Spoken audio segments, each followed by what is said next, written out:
Pride of the Yankees, a popular movie that made many people aware of amyotrophic lateral sclerosis, otherwise known as Lou Gehrig's disease.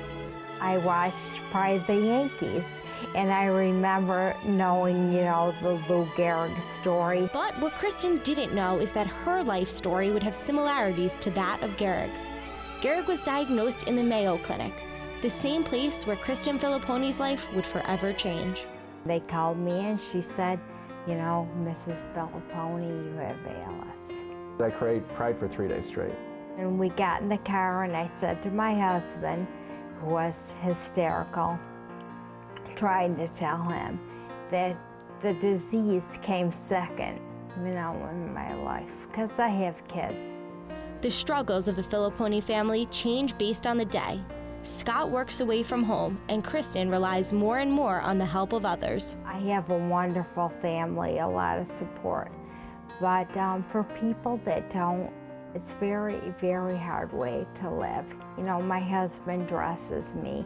My daughter will brush my hair. My son will have to take me places, I was independent, so it's hard.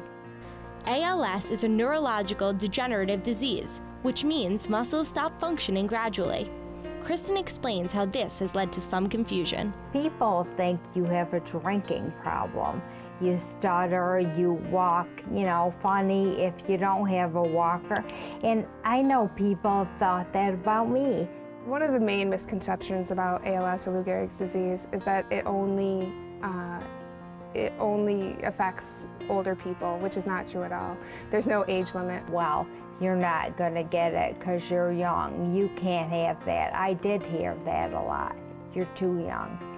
Well, I'm not, I felt compelled to tell my story because people need to know that this is a very, very serious disease. We in the MDA truly appreciate people like the Fillipponis who want to come out and speak about their diagnosis.